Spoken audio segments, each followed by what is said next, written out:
toxic people are never tolerated. So, whatever their work results, whatever their performance, so that is something that, negative impact on the team.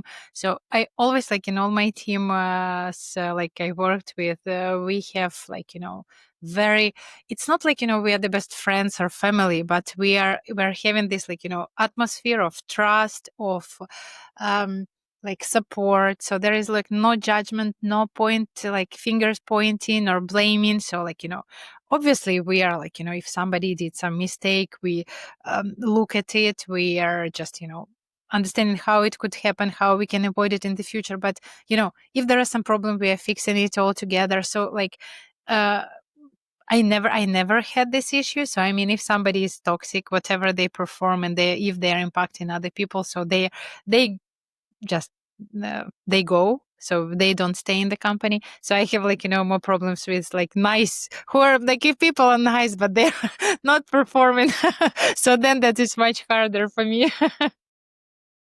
Hello, welcome, and Happy New Year, because this is the first episode of 2026. Thanks for joining us again. And today we're kicking off the year with my next guest, Tanya Kobzar, who is a founder, an entrepreneur, a technologist. We'll be talking about all of Tanya's experiences working her way up from software developer to entrepreneur to CEO, founder of her own business.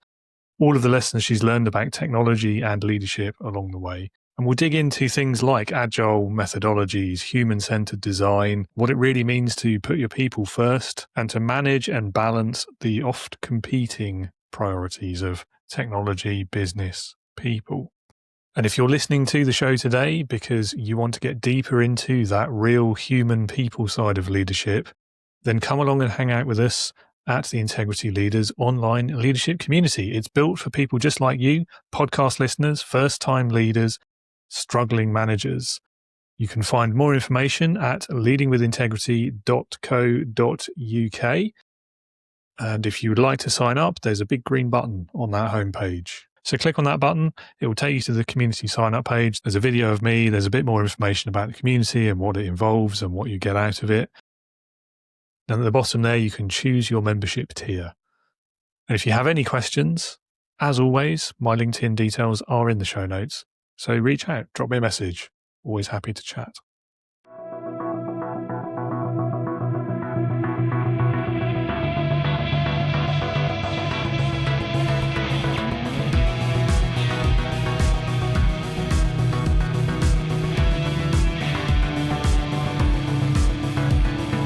Welcome to the Leading with Integrity podcast. Leadership talk for the modern manager. With your host, David Hatch. Tanya, welcome to Leading with Integrity. It's lovely to have you on the show, and I'm looking forward to this conversation. Thank you for having me, David. Tell us a bit about your career so far, what you do today, why you do it, how you got there. Oh, so I started as a developer. So I've got a computer science degree. I worked as a developer for some time. Then I switched more to the product side and became product manager. I participated in a couple of startups, founded one, didn't succeed, that founded another company, in which I was helping the startups to grow and build their software. Now I'm building my own startup again. So different roles, different hats I was wearing. So I realized after founding the company and being the solo entrepreneur that being able to do a good software is not enough to build a successful business. You need to learn sales, you need to learn marketing, you need to learn human resource part and all the other things, all the other aspects of building the business. So what drew you to software and development originally? How did you catch the bug, as it were? I loved playing games. Nice. Yeah. My father, he was a developer, like the old school one. In his early years, he was doing this, the special cards with the huge machine rooms where they did some simple calculations, and I always was fascinated with all the technology and other stuff. I came to his work, and I think that's how the interest to technology started. And so then when it was time to choose the university, that was a natural choice to go to the computer science. And then it was like, more or less natural flow. So computer science rather than video game design then. Yeah. Now I'm thinking that probably, I would do a couple of more educations. I'm thinking of getting the second one in some like, more behavioral design, psychology and other things, because that's like part of my work that I do a lot. I apply behavioral science gamification to like everywhere I can, because I believe that that's like motivation is a very important aspect of user experience. So that's why I'm thinking of like taking the second education in this field. Yeah, interesting. It's I think that's much more interesting, and I think has more like potential for the future. I don't know. I mean, as a layman anyway, than like this whole AI thing. I feel like AI is a bubble right now. I don't know. It feels like it's being forced on us. Everyone's putting AI in things when we haven't asked for it. True, but I think it's a tool that anyway good to have. Probably don't need it as much and like everywhere as it's trying to be now, but I think it will settle. So it will remain the same. We had these booms like before, that was blockchain and this type of technology. So it was like huge, then it just collapsed a little bit and it stays on its like natural level where demand and supply meet. Before it was VR. I remember VR, AR. So that was like a huge thing. But now it's again, it has its use in some areas, but probably not everywhere.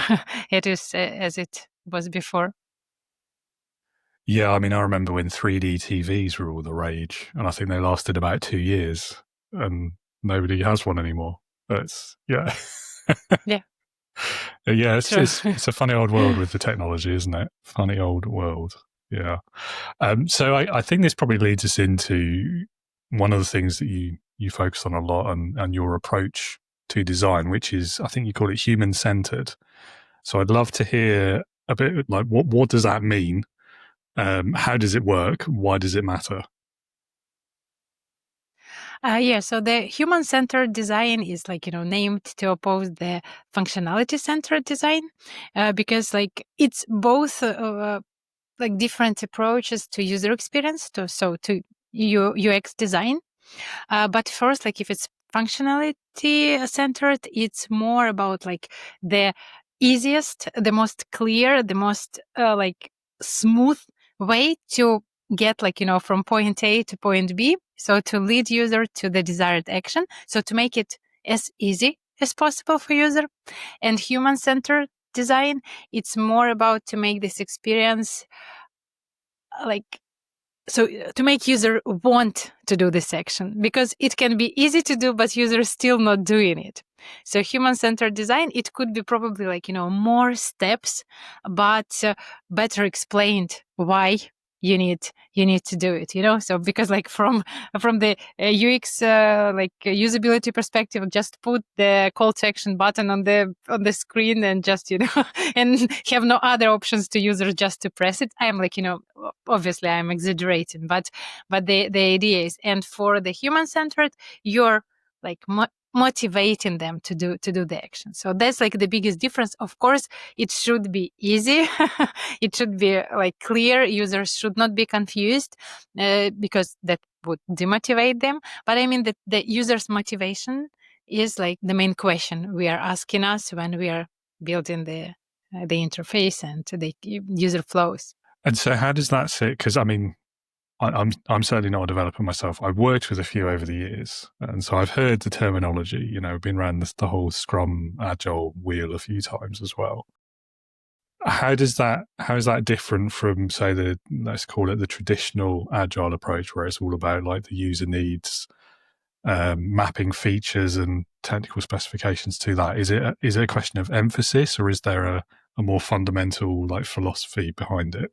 Yeah, it's more like a philosophy. So it doesn't contradict or like, because agile, it's more about the way how you develop your application or your product, rather than what do you do inside. I mean, agile is more like the opposition to the previously used waterfall, when you're just, you're having each stage complete before moving to the next one, like, design, then development, then testing. And again, it was um, very reasonable before, because even like I remember in my first jobs, we had like, when it's release, it means that, the actual CD ROMs, they went to the factory and they're being printed on. So you don't have like, you cannot send the update or like, some quick fix or something and just update the production next day. No, it's like, if it's released, it's released, and the version 2 is going to be next year, where you can address all the other things. So, and agile is more like, like in a very, very simple terms, in a nutshell. So it gives you the opportunity to have the smaller iteration and like improve over time, and like, deliver baby steps your product and bring it to the final stage. And probably during this way, your product will pivot at some moment, because you see that,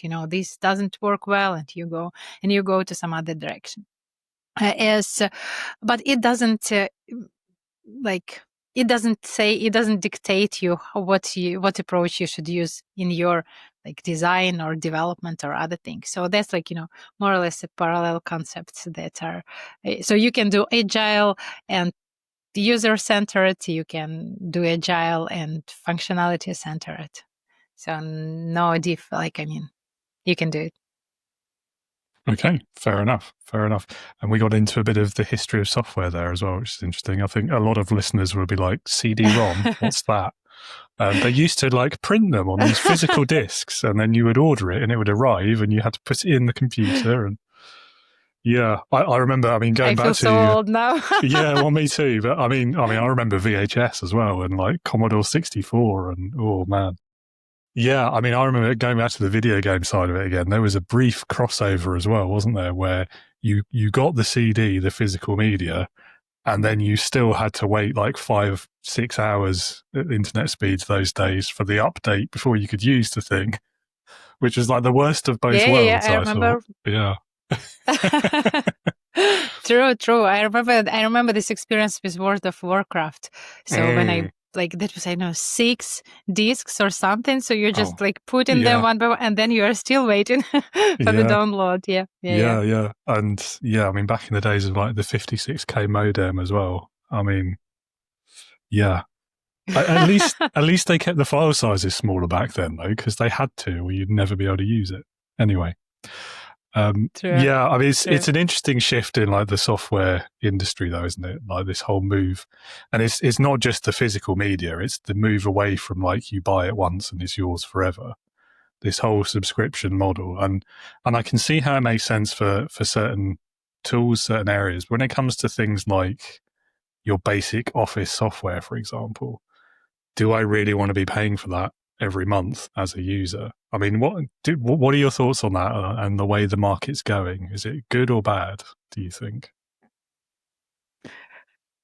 For me as a user, I don't like it.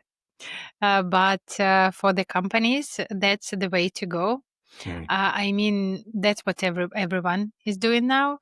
And even there is like a very, let's say, pragmatic and not very like I think that it's not very ethical approach that I see, but anyway, so that's like like people in the user acquisition industry. They're saying that, you need to like onboard user, you need to move them through paywall, and then just make them subscribe, and just then you can let them go. They will forget about this subscription. So that's like, you need to do it to grow the revenue. And so like in my early years, as I mentioned, I was a part of the startup that was a game development, and we were like, first just, we were selling the game and that's it. So no subscription, no in-app purchases, nothing. And that actually like very hard. You need to put a lot of effort, a lot of money to bring new users. And at some moment, so the cost of new user acquisition is getting more or less to the same level that they are paying for the game. And like, because keeping the existing users are easier, because this like step of like, becoming a new customer is the most complicated for the company, to bring them in, to onboard them, to make them their customer. So after that, keeping them in the system is easier. You convince them, and just now you need to deliver what you promised when you were selling it. And if you're not doing it, it's like very hard to survive. So I think that everybody is going to switch to subscription eventually. So that's why I love AppSumo website. It's like where startups, they are just selling, no advertisement. I mean, just a recommendation. So some startups, they do like when they launch in their beta version, or they want to have this like initial user base for like, do their internal test. So when they're early on the market, so they are selling their lifetime subscription for pretty reasonable amount. Then they are charging monthly other users. But if you are like, if you bought this deal on AppSumo, you can use it for forever. So there is like, you are risking a little bit, because probably the startup will not continue, will close eventually. But if it's like a good one, so I use several products that saves me, like, I don't know, I think that couple of thousand or a couple of hundreds per month for sure on subscriptions on like different software. Yeah, absolutely. No, me too. I'm a massive fan of AppSumo as well. In fact, we used one of the things I bought on AppSumo in order to organize this conversation. So, and that, yeah, I mean, that was a one-off price. It will never cost me anything again. And it replaced something that I was paying, I think, $29 a month for, which I would have had to keep doing for as long as I wanted to use it. So, I mean, the economics of it certainly makes sense. That said, I have been stung a couple of times with it as well. There was one I won't name it because I don't want to name and shame them, but I got it in an AppSumo deal. It was great. Like, I was really enjoying it. It did everything I needed it to do. It was miles ahead of the competition. And then the company went out of business and they shut down, and you don't get a refund. And yet you can't use the tool anymore. So that, that is the risk you take, as you say. But the higher risk, the higher return. Well, yeah, that's it. And I think it is probably worth the risk, to be honest. The amount of money you save compared to if you had to subscribe to it, it probably is worth it. And like I say, that's only happened once. And I've bought, probably at least half a dozen things from AppSumo now. So maybe more than that. I've lost track. That's bad business, isn't it? Anyway. I do find the whole human-centric design thing really interesting, but we probably should move on to other questions, shouldn't we? We could spend another 20 minutes talking about that. So you work with a lot of startups as well as doing your own. Yes. And there is that kind of, I guess one of the common tensions in startups, particularly when they're tech startups, is between like the technology and the cool thing, the great idea that we've got, and then actually making that viable as a business. So how do you bridge that gap between the technology and the business and make both work for a startup? Yeah, I think that's how my technical background helps me a lot, because I think that I can speak both languages, developers and business.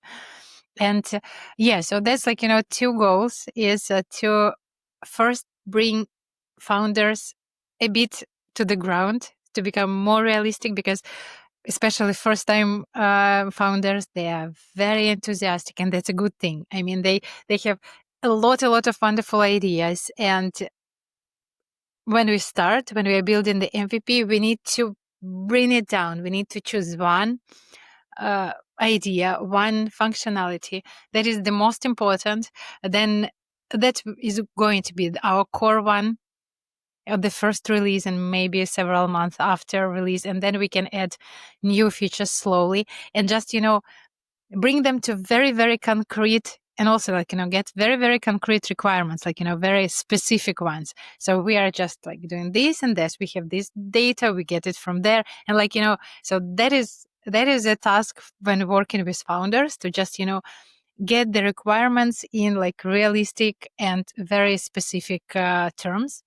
And from the developers perspective, it's to make them explain better what is happening, because sometimes they are taking the requirements very literally, okay, so we need to do this, we are doing this, whatever time it takes. But maybe if it's too complicated, and you can see some, I don't know, workaround, or let's change this requirement a little bit, and it will save us, I don't know, a week of work, because we will not do this very complex integration. So that's for the developers. And sometimes they are when especially speaking with founders, so they're so enthusiastic, so energetic, and developers, okay, well, yes, we'll do it. So and founders feel okay, you don't believe in the product, you don't like it or what, but no, the developers just sometimes their emotions are somewhere inside, and they do not express them so obviously. So that's when we are talking about the team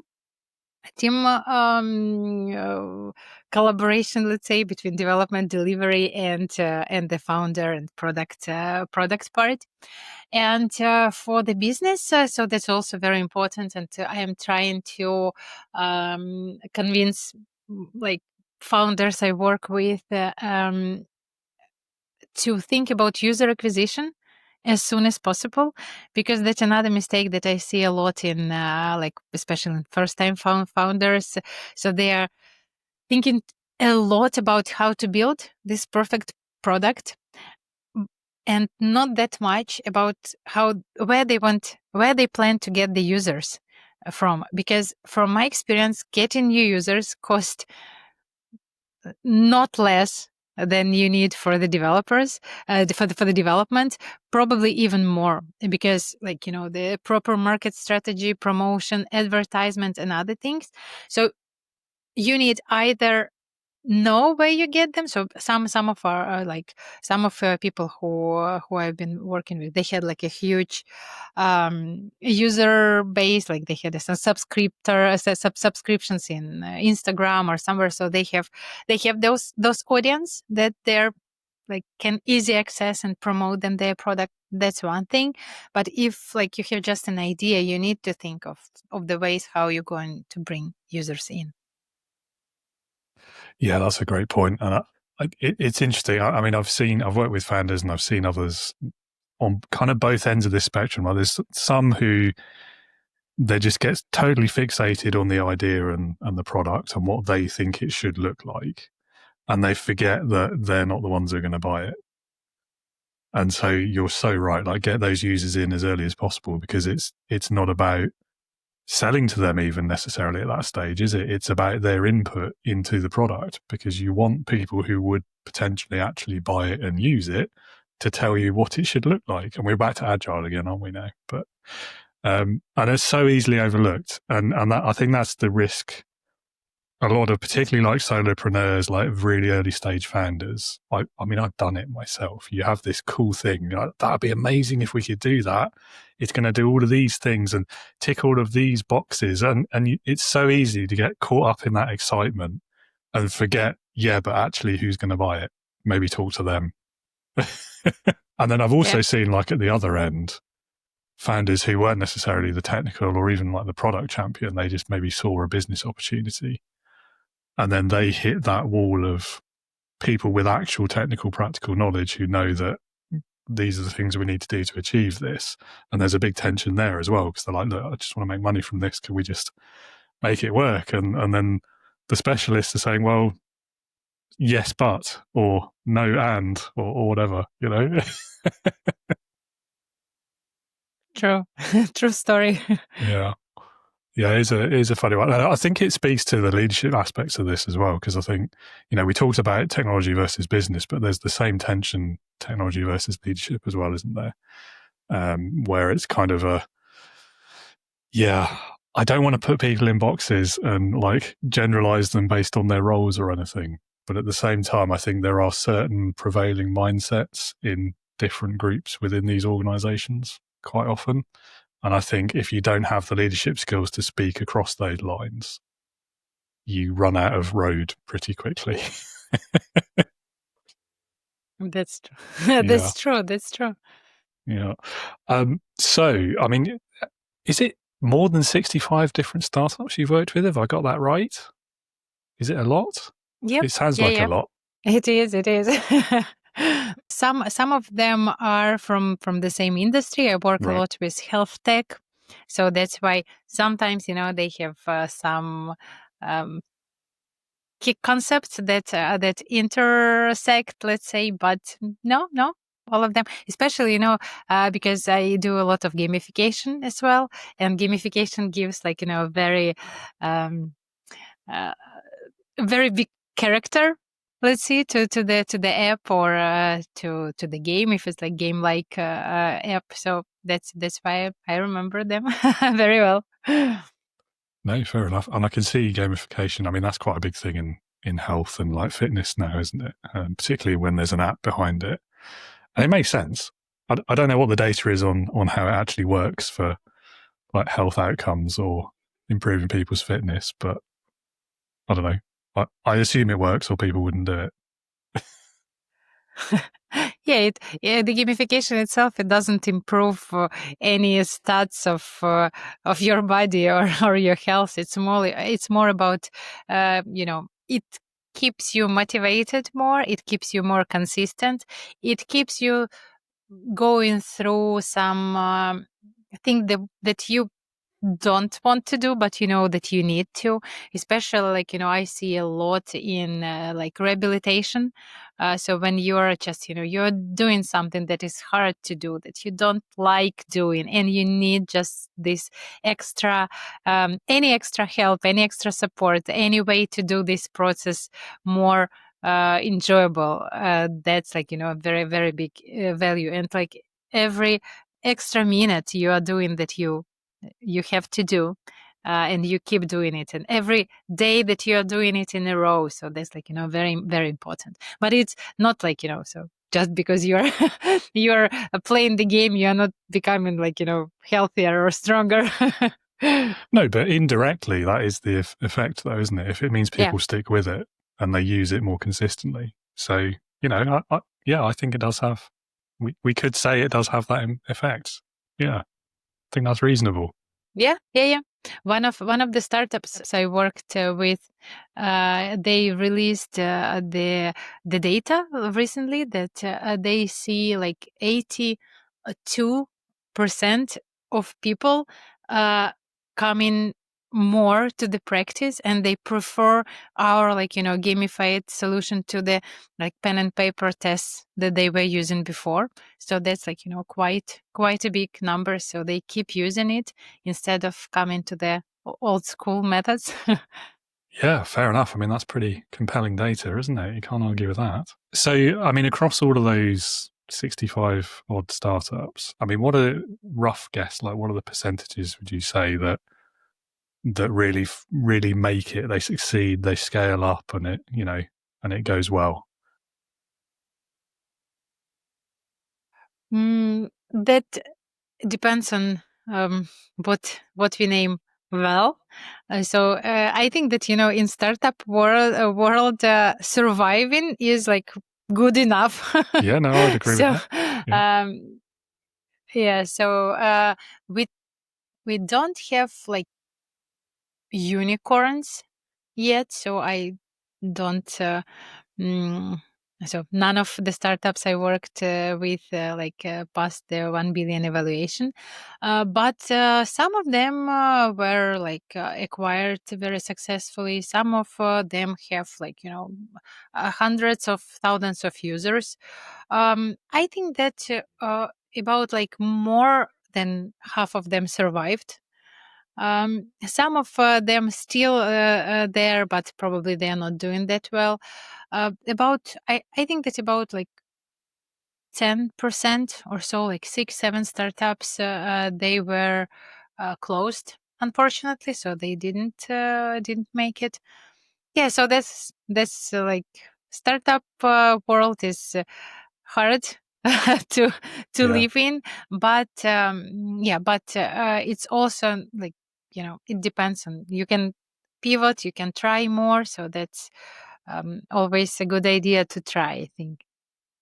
Yeah, I mean, I don't know what the data says for Europe or France or anywhere, but I mean, certainly in the UK and the US, they're pretty similar. I think it's less than half will survive more than 5 years.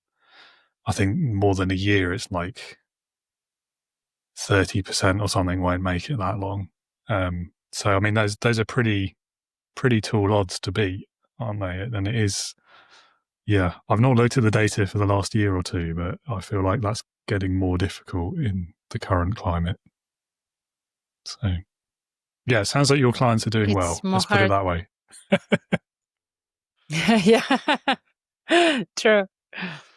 Yeah. So, I mean, from all of these companies that you've worked with, what would you say are like your key, biggest like business lessons? It's collect data. All the data you can collect, do it. Start it from day one. Implement all the logs. Do versioning.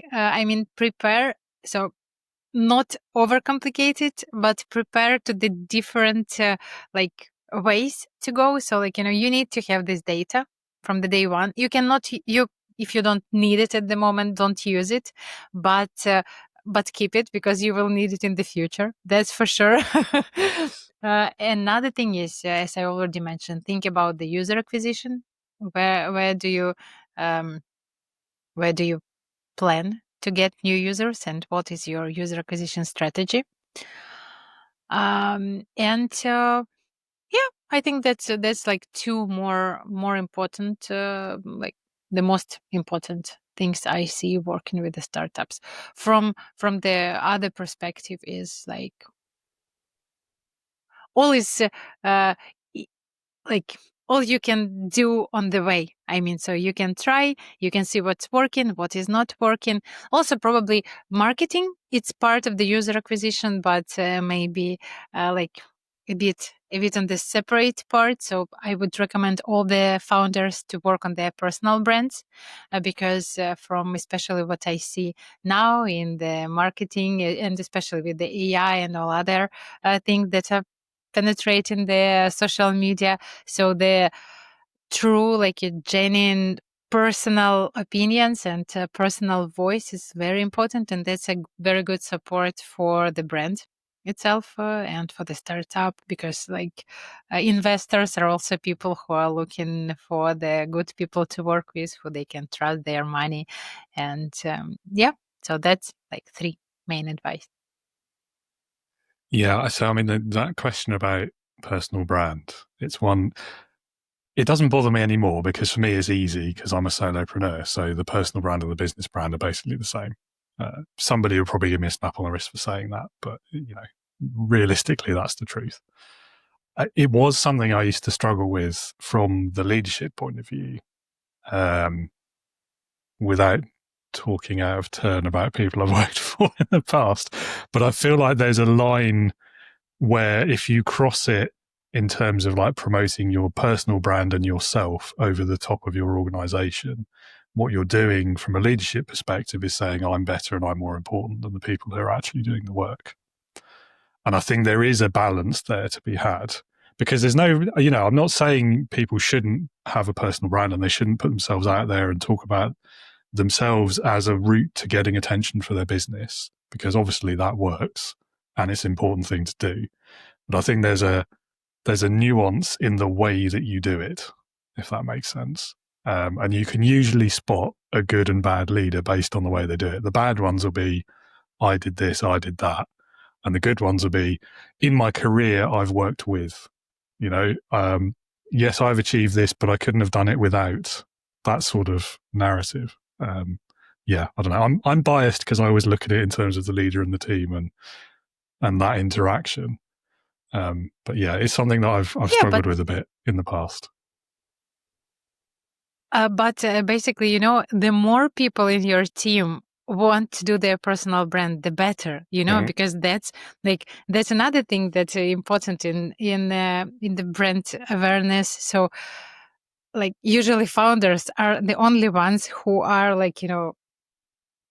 unwillingly sometimes, but they are promoting their personal brands. But if there are more people in the organization who do some, who post some information, who highlight their part of the work in this company, the better. So I mean that, and when I'm saying that founders should promote their personal brands, it's not necessarily promote that I am so cool and all the rest is not important. No, of course, but founder is the face of the organization, and people anyway, they are more interested in people than in companies, so they are more interested to see the faces, to hear the real stories, some personal details, what was the motivation behind all the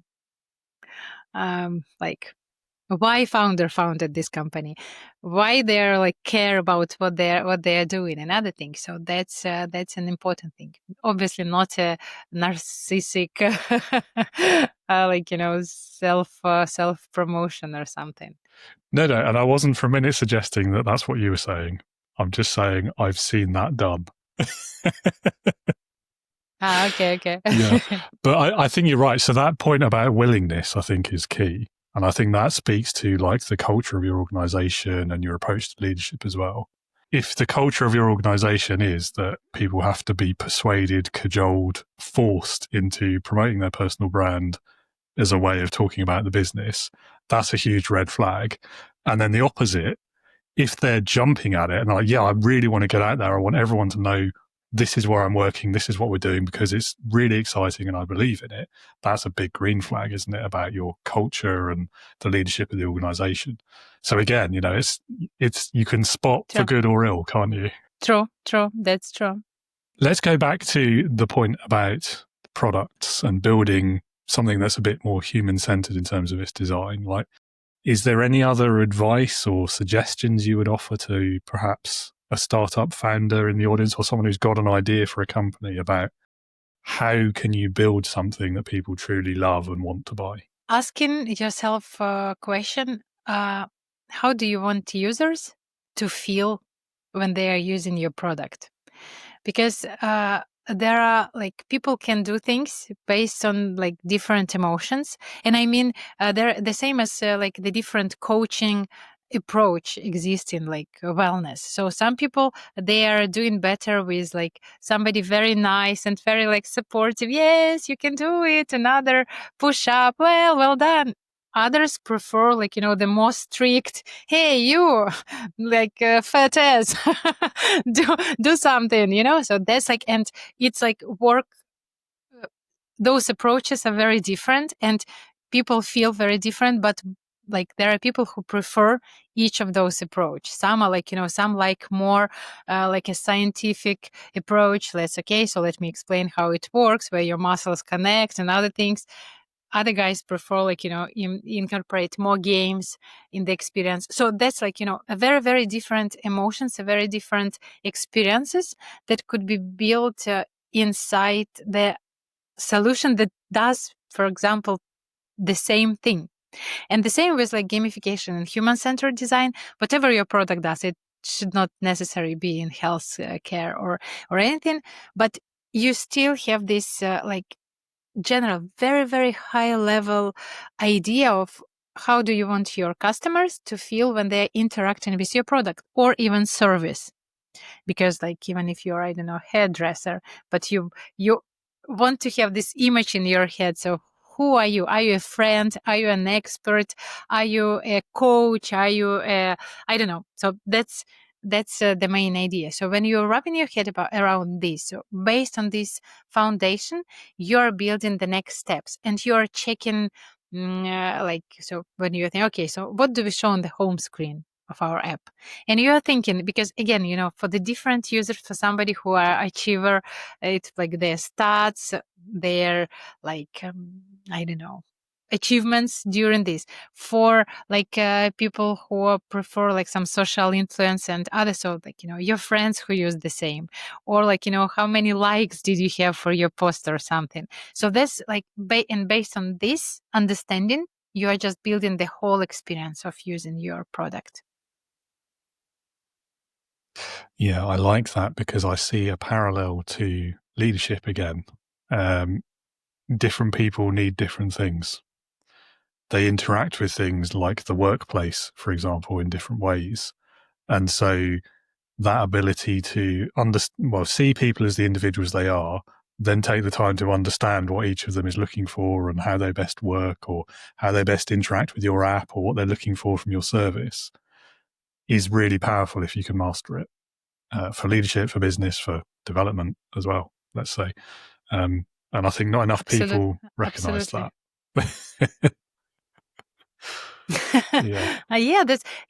That's true, because you're having like so motivation is everywhere. So anything we do in life, that's because we are motivated, because we want to do it.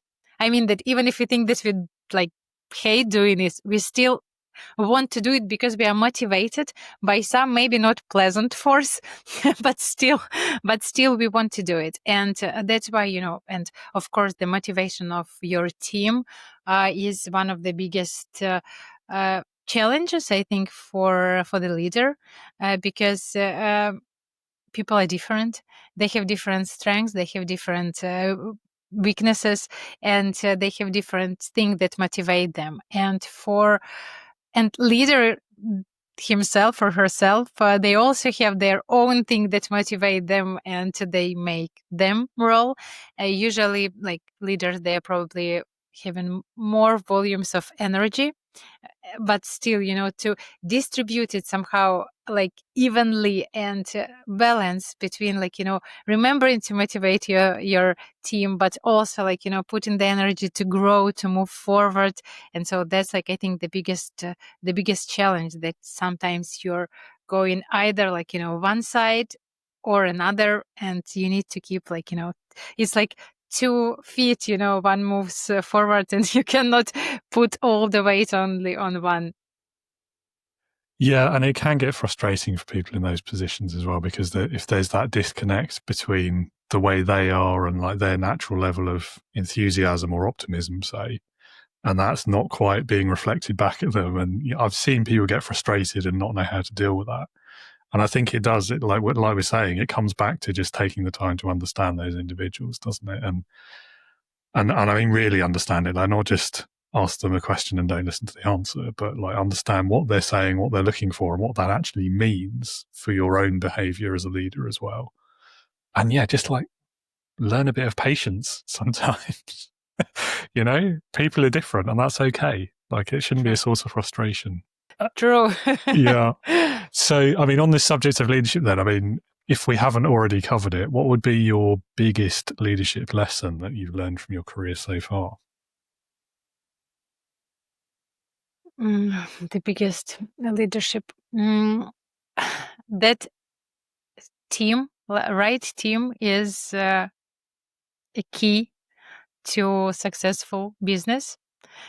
So you need to pick people careful. So you need to pick people carefully, and then you need to take care of them to keep them motivated, to keep them working as a team, and also like I think that's the biggest challenge, and the biggest I think goal for the leader is to blend those like results that you need to achieve with the people goals, because like there is like business goals, and each person in the team individual goals, they should align with those goals. And so you need to build the company, build the team that actually understands that. And like on every performance review, so like, you have like the company direction, you have each department direction, and each personal goals, and like KPIs, if you can set them up, so they should support each other rather than like being chaotic. So that's, I think, the most important thing as a leader you can do. Yeah, I like that. That alignment is a great word, isn't it? It's easy, isn't it? And again, a lot of managers, a lot of leaders fall into this trap of viewing all these different streams, if you like, as different and isolated and separate, even like opposing forces sometimes. But actually, like, if you really want to succeed, you're right. Like, you can have the greatest business objectives in the world, the greatest goal if there is, but if you've got a demotivated team that you're not supporting and they're leaving and you're losing people every week, doesn't matter how great your goal is, you're never going to get there. So you've got to be able to do both at the same time, and plus all these other things that business owners have to worry about on top as well, and do all of it in alignment and all working towards the same goals. And I don't know about a pyramid, but the supporting pillars, if you like, of a building, they all need to be like level, don't they? Otherwise something falls over. That's not a great analogy, but it's the best I can do right now. Yeah, but that's right. That's how I imagine it too. Good. Yeah. This question might be difficult for you. I don't know. Some people struggle with this one, but we'll see how you get on. What's been the best memory you have of being led? I think that my nicest memory is when I felt that my manager, she was not only trying to get my work results, but she also were interested in developing myself as a professional, but not very connected to the work task, more in the broader sense, let's say. So in this company, I was working as a delivery manager, and my direct manager, she was the director of the company, and she was recommended me some movies. She gave me some books, and actually she gave me my first book that after reading it, I was so fascinated about behavioral design. And so since then, that was I don't know, more than 15 years ago, and since then it became my interest. It was I even remember the cover of this book. It was Robert Cialdini Influence book, and that was about how people make decisions, and what factors influence those decisions. So that's again, the very, very basics of the behavioral psychology. And so she was she was putting her effort into making me more more developed. I wouldn't say that it was a person on the personal level, because it was still more or less connected to the negotiation, to other things, but it was much broader, and she looked from the much higher level picture on me, in my state at this moment, what strength I had. And so probably then let's leave it there, and what areas. So probably I was too technical at the moment, and so what areas would be good to improve. So that's, and I still remember it was a very I remember this manager with a very the gratitude, and so that's a happiest happiest memory of being led. And it's quite a telling example as well, isn't it? I think the ones who stick in our memories are the ones who are interested in more than just the work being done, in whatever form that takes. I mean, helping you with personal development is a great one. And again, it's something that's too easily overlooked by a lot of leaders. But for me, I mean, that's got to be in your top 3 priorities in any leadership role is what are you doing to develop and support your people? What opportunities are you giving them, offering them, etc.? And I think this conversation always reminds me to that old cliche, and I can't remember where it came from. I keep meaning to look this up. I think it might have been from like a comic or something like Dilbert, something like that. But it's that conversation between 2 senior executives about what if I train everyone up and then they leave? And then the other one says, yeah, but what if you don't and they stay? And it's that sort of long-term versus short-term, isn't it, view? And actually, in the long term, it's way better to have more skilled people. Even if you risk them leaving, they'll remember what you did for them. They'll speak kindly about you to other people in the industry, depending on how big your industry is, depends on how much you're worried about that. But also, there's that chance they might come back one day because they'll remember what a great place it was to work. And they'll go and get some more skills somewhere else and bring those back to your organization. Whereas if you take the short-term view, you're probably going to annoy them a little bit. They won't work as hard. They won't have as many skills as they might. And eventually they're probably going to get fed up of working for you and leave and not come back. So it's not even a balancing act, is it? It's a pretty binary choice, I think. True. Lovely. Well, that was a great answer to that question. Thank you. And I've only got a couple of questions left for you. I think they're both difficult. You'll have to tell me what you think. Okay. The first one is the time travel question. If you could go back in time and start your career or your business over again, what would you do differently? That's an interesting question. I mean, you never know, and the history doesn't know this. What if? But what I would probably do, I would probably work a little bit more in the different companies before starting my own, because I started my first business 12 years ago or 13 years ago. So that was I was pretty young, didn't have all the experience, and some of the experience, it came hard way based on mistakes. And so I think that working in maybe not corporate, but maybe working with some more experienced people before in the team, that would help me to grow faster and not do all the mistakes that I did. Also, I would work differently probably with the team. So because motivating people is one thing, and keep the good ones and keep the good ones motivated is one thing. But I have another problem, so that I am parting with people very hard too. So if somebody is in the team for a long time and they are not performing well enough, and I'm still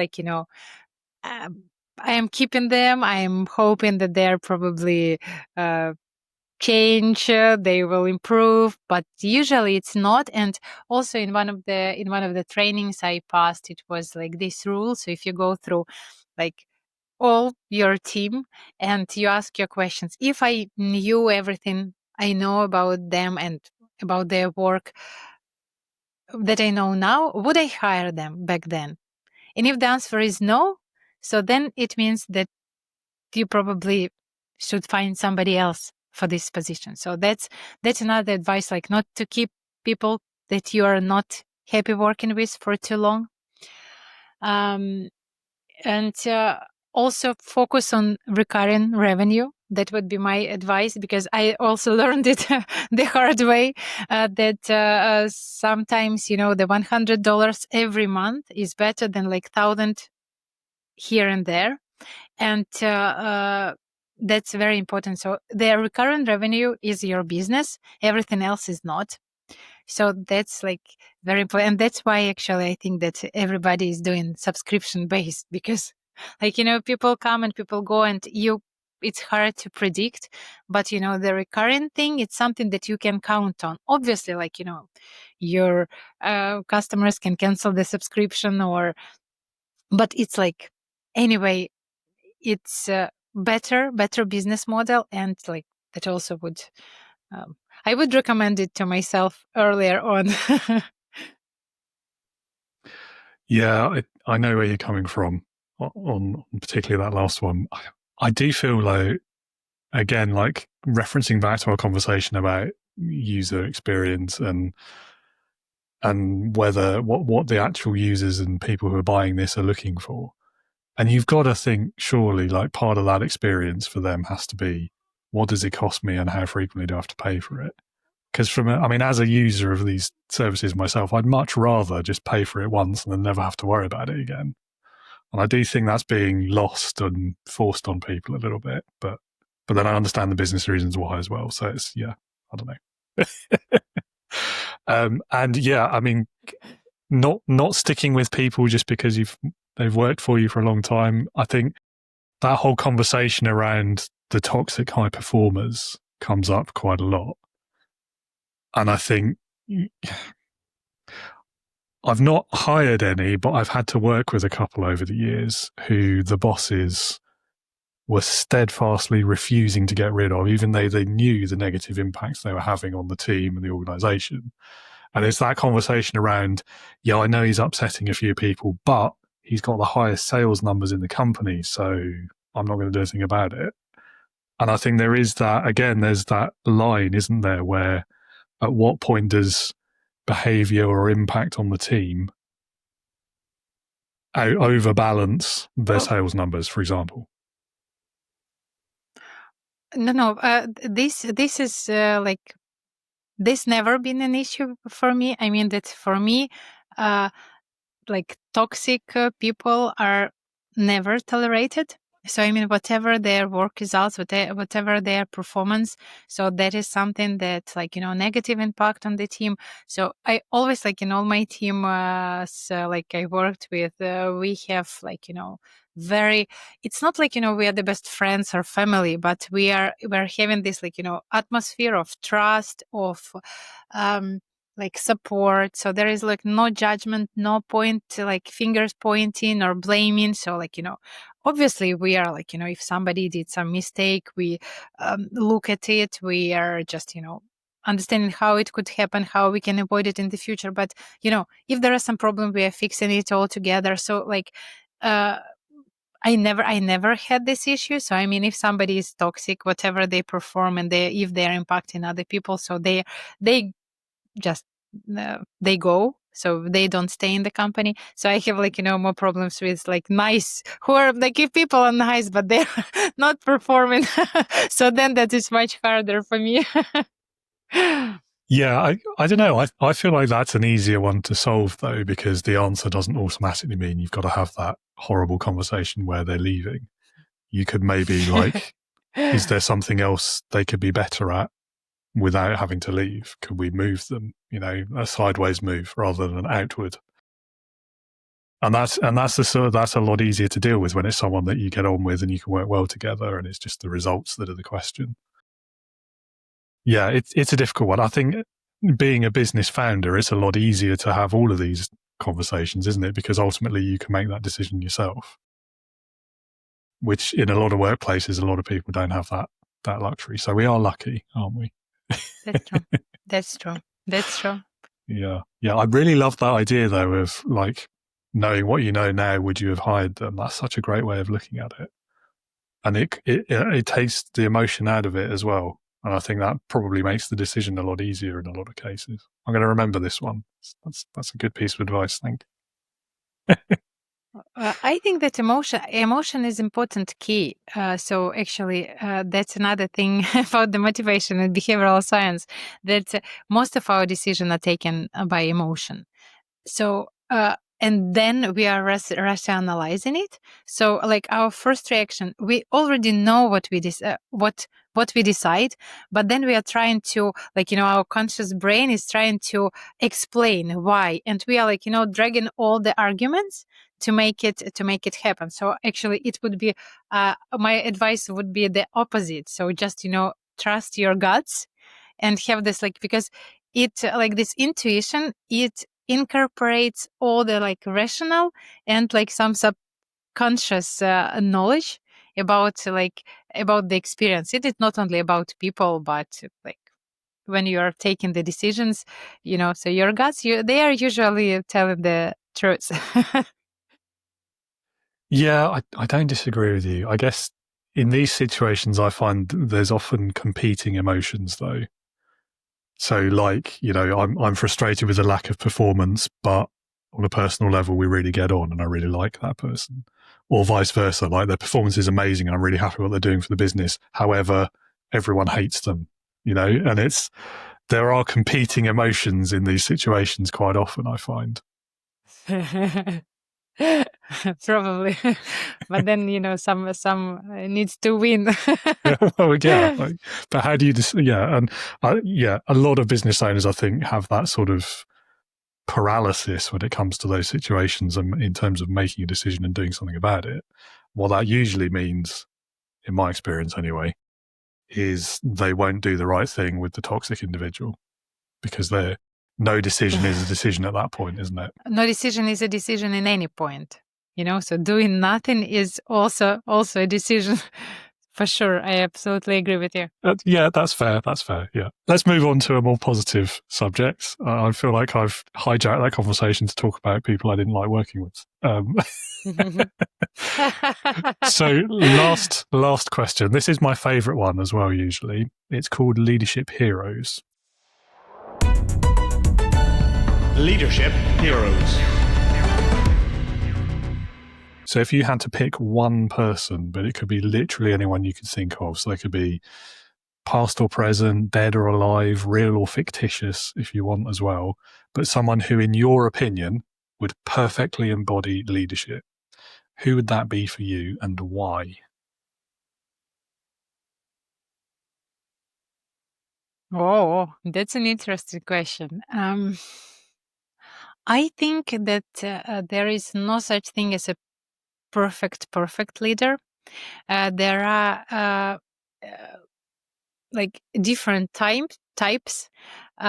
Different times require different types of leaders, and the most fascinating leaders for me are the leaders that go through the very hard times, that who are taking unpopular decisions, because it's easy to be nice and and polite and everything when everything is good. But if things go tough and you need to survive, so either your business or your country, or so you need to take decisions that are probably will not be liked by everybody, but you need to take them for the greater goal. So, and because of that, I think that Winston Churchill probably would be my leaders that I really admire, because of the bravery, because of the consistency, because of taking the decisions that probably not a lot of people would be able to do.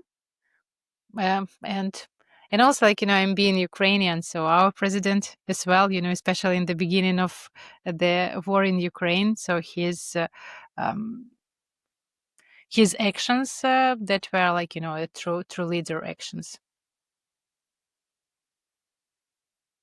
Yeah, I think I like Zelensky better than Churchill as a choice for this question, I have to say. Partly because we get Churchill because you are British. Well, I was going to say, you didn't just choose him because I'm British, right? No, but he does come up a lot, Churchill. No.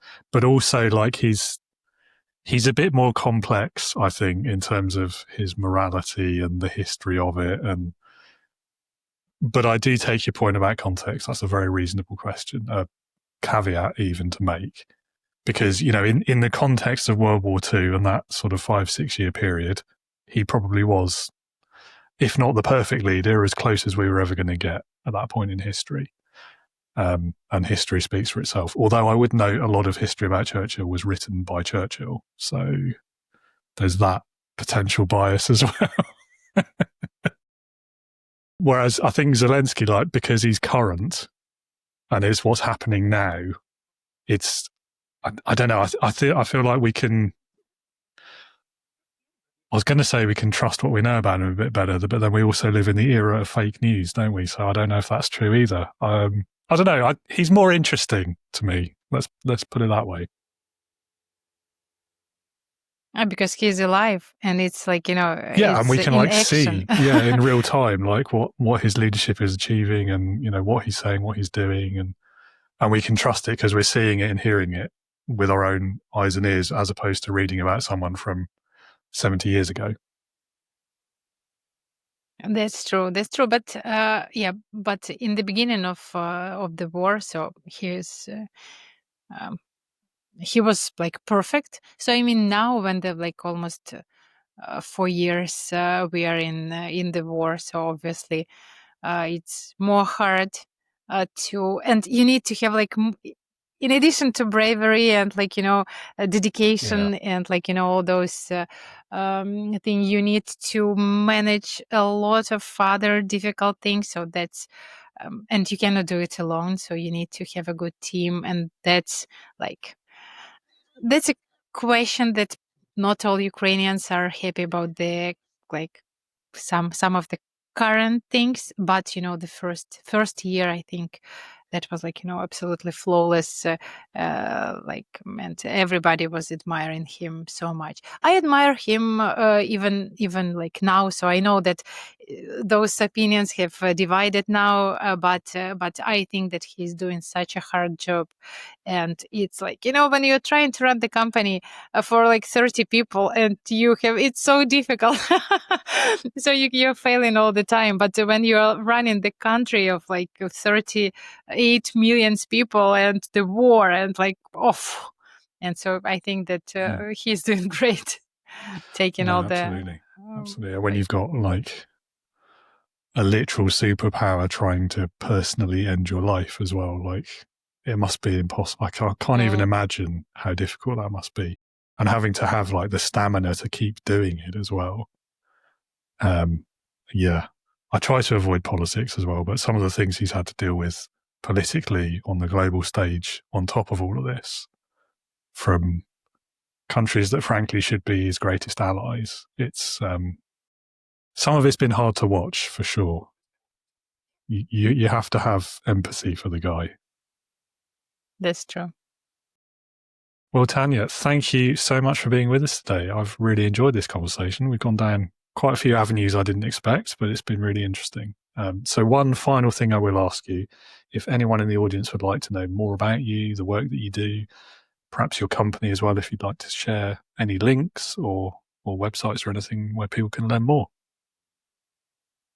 I think my LinkedIn is the best source of information. I'm pretty active there. I'm posting there regularly. I'm answering the comments, answering the messages. So I would invite everybody there. And I'm posting all the updates about my startups and my new discoveries there as well. Lovely. Well, I will pop that link in the show notes down there somewhere so everyone can find it easily.